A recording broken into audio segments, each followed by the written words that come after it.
신안여행을 다녀온 다음에 그 썸티하고 순례길 그것에 대한 생각을 지속적으로 하게 됩니다. 그 썸티하고 순례길 굉장히 불편한 길이거든요. 어떤 대교가 다리가 나 있지 않고 배를 타고 한 30분 들어가야만이 그 섬에 다다를 수가 있습니다. 그리고 병풍도, 대기점도, 소기점도, 소왁도, 진섬, 딴섬 그 6개의 섬을 건너는 거예요. 근데 그 섬과 섬을 연결할 때 그 썰물이 빠져나갔을 때 그 바다에 노드길이 열립니다. 그리고 그 노드길을 따라서 순례의 여정을 걷는 것이죠. 맨 처음에 노들길이 마치 징검다리와 같이 자그마한 돌이 놓여졌고 더 많은 돌이 놓여졌고 지금은 콘크리트가 깔렸고 근데 그것도 이렇게 콘크리트가 이렇게 있어요.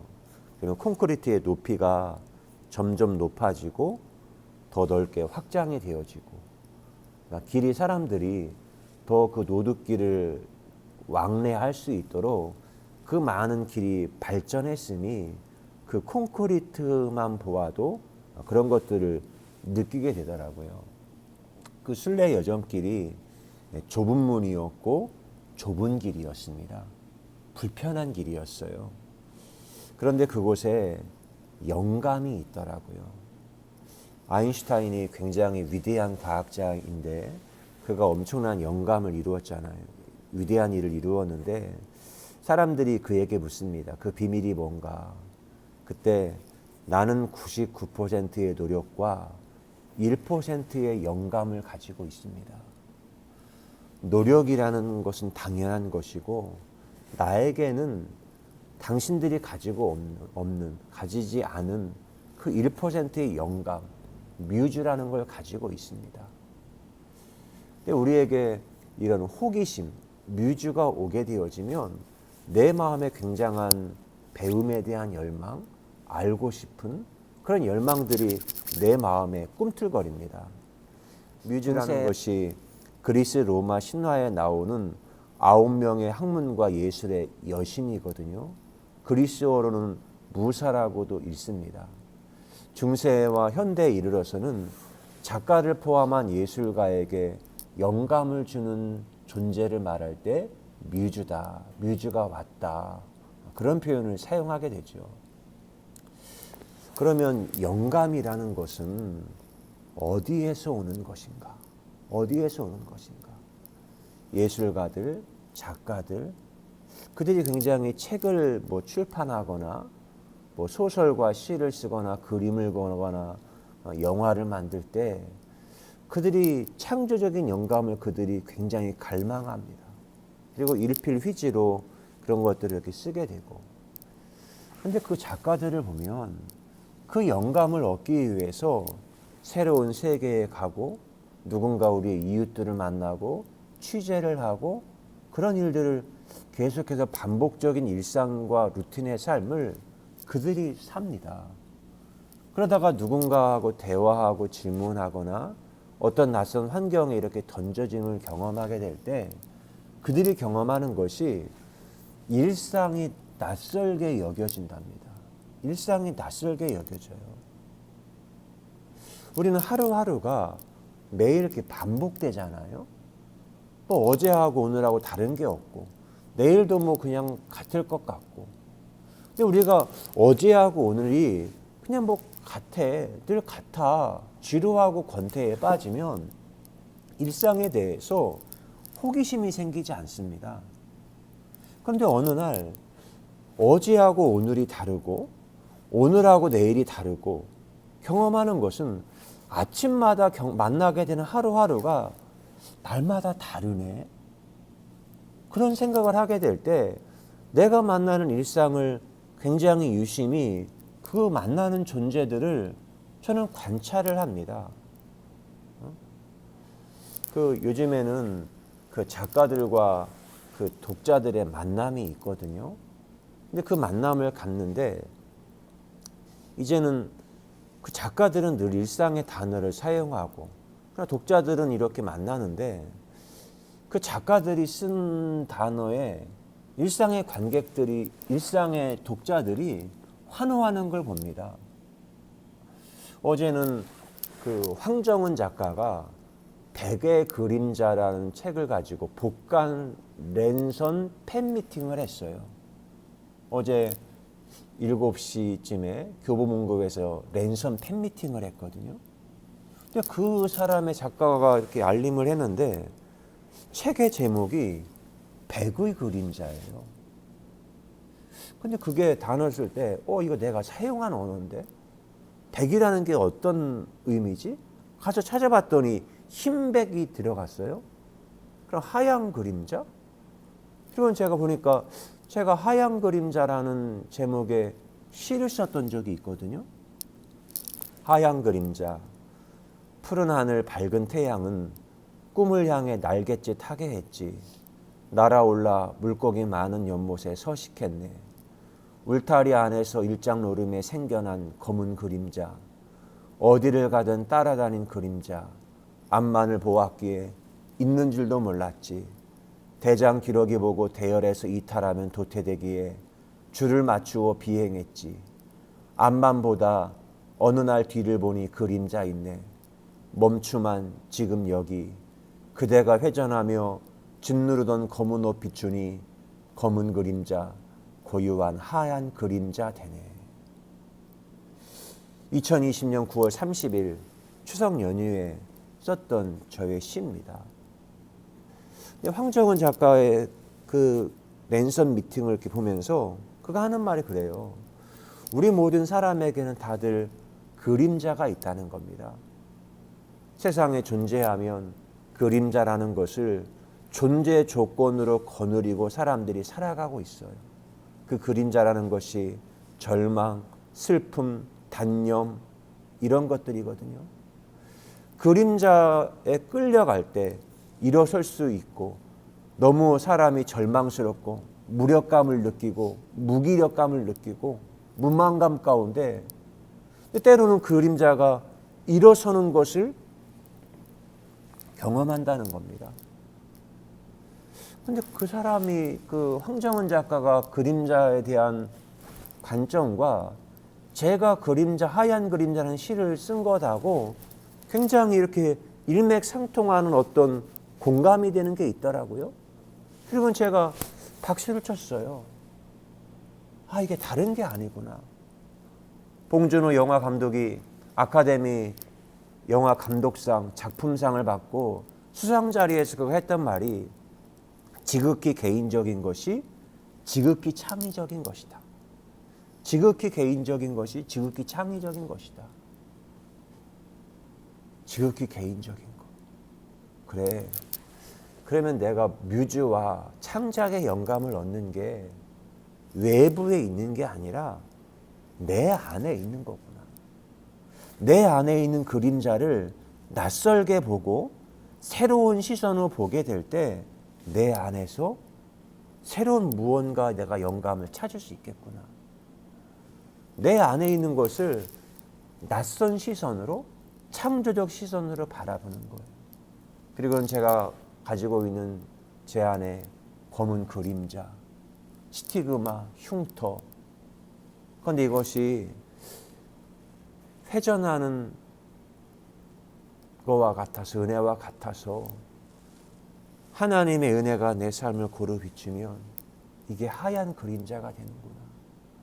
그러면 그것이 하나님의 문이 영생이 되고 내가 바로 하나님의 소유가 된 그 증거가 되는 것은 아닐까? 이거는 저만이 들을 수 있는 메시지죠. 저는 자영업을 하면서 문명세계의 넓은 길에서 저는 지금 좁은 길로 들어왔고 좁은 길을 걷고 있어요. 그것이 마치 순례의 여정과도 같아요. 문명세계의 길은 다 안전하게 모든 걸 닦아 놓았거든요. 그러나 저는 안전함이 보장된 성곽 안에 머무르는 것이 아니라 불안함이 있는 성곽 밖에 저는 머무르고 있고 들판에서 길을 걸어가고 있어요. 근데 오히려 보니까 그 멸망의 폐막 인자가 내부에 있더라고요. 저는 이 성곽 밖으로 나와서 길 위를 걸어가면서 치열한 생존의 삶을 하루하루 살고 있습니다. 그리고 그곳에서 생존 언어를 배우고 있어요. 자영업의 언어, 배달의 언어, 포장하는 언어, 손님들을 어떻게 대하는지 그런 언어를 저는 치열하게 저의 몸으로 부딪히면서 그 언어를 배우고 있어요. 근데 그 언어를 배우는 것이 사실 다 사고를 당해봤기 때문에 그래요. 제가 음식을 포장할 때 배달 노동자가 와서 사장님 배달하는 걸 굉장히 튼튼하게 포장을 하시네요. 음식이 3개가 와요. 그러면 맨 밑에다가 그 골판지 뭡니까 포장 박스를 잘라서 한 번을 깔고 음식을 놓고 또 음식을 놓는 게 아니라 한 번 또 그 박스를 자른 걸 또 놔요. 골조를 놓듯이. 근데 그렇게 하는 이유는 사고를 당해봤거든요. 음식에 갔는데 고객의 항의 전화가 와요. 음식이 뒤집어져서 소스가 흘렀다고. 그러면 제가 진화해야 발전해야 하잖아요. 그러다가 묶는 것도 꽁꽁 묶어주고 그게 바로 제가 배운 생존 언어라는 겁니다. 제가 지금 가는 길이 불안하고 위험하고 이런 길에서 제가 새로운 언어를 배우는 겁니다. 중국의 역사가 그러했습니다. 중국의 역사가 진나라 한나라 있지만 송나라 또 다음에 원나라 명나라 청나라 있거든요. 송나라와 명나라는 그 중국인들이 세운 거예요. 그러나 원나라는 몽골 그리고 그 청나라는 여진족 금나라 그들이 세운 나라예요. 그 중국이 어떤 문명에 길들여졌을 때 스스로 그들이 무너졌을 때 외부의 다른 민족이 와서 중국이라는 판을 확 뒤집어 놓은 것이죠. 그래서 제가 이제는 배우는 것은 제가 이제 50살도 넘고 이런 시점에서 내가 이제 누군가를 닮으려고 하거나 문명 세계를 따르려고 하는 것은 또 아니고 그냥 내가 내 인생을 하루하루 살면 되겠구나. 산산조각난 게 있으면 우리 옛날에 우리 조상들이 그 한복에 그걸 가지고 조각보를 만들잖아요. 근데 요즘에는 그 조각보라는 걸 쫙 보면 굉장히 아름다운 예술품 디자인이 돼요. 마치 요한복음 6장의 오병의 기적을 행하고 난 다음에 그 나머지 조각을 다 모아서 버려짐이 없도록 하라. 그런데 그것이 우리 조상님들의 슬기로운 지혜가 아니었나. 그 조각을 가지고 바느질을 해서 하니까 얼마나 그게 아름다운지. 그걸 가지고 바구니를 만들고 벽에 문양을 내고 이래서 정말 아름다움이 만들어지는구나. 그래서 제가 이제는 그 낯선 일들을 통해서 경험하는 것은 나에게 가장 행복한 자리는 지금 여기라는 거예요. 지금 여기가. 그리고 동시에 삶 너머에서 부르는 하나님의 소리를 듣는 거예요. 내가 지금 여기지만 삶 너머에서 부르는 그 소리를 제가 듣고 있는 겁니다. 그리고는 제가 이제는 과거에는 그냥 선생님이 가르쳐주면 그대로 외우고 암송하고 그대로 괴워 뱉는 학습자, 학생의 어떤 시점이 아닌 제가 과학자가 되고 관찰자가 되고 제가 본 것을 새롭게 편집하고 창조하는 그런 시점을 가지고 시간과 이런 이야기를 새롭게 구성해 보는 겁니다. 어제는 이곳에서 그 유튜브에서 다큐 공감이라는 프로그램을 보는데 거기에 그 강원도 고성 그 최북단에서 머구리 작업하는 사람 이야기가 나오더라고요. 제가 보면서 내가 만났던 박명호 씨 탈북자 이야기하는 건가? 했더니 그 사람 이야기는 아니에요. 누군가가 머구리 옷을 입고는 수십 20m 아래로 들어가서 작업을 해요. 다큐의 제목은 아버지의 바다. 그래서 어떤 어르신이 아버지가 자식들을 위해서 헌신하기 위해서 수심 20m에 들어가서 작업을 하겠구나. 그런 생각을 가지고 보는데 제가 멘붕과 충격과 혼돈에 빠졌네요. 누군가가 머구리 작업을 하러 가는데 어떤 사람이 머구리를 하는 사람을 등에다가 업고 오는 겁니다.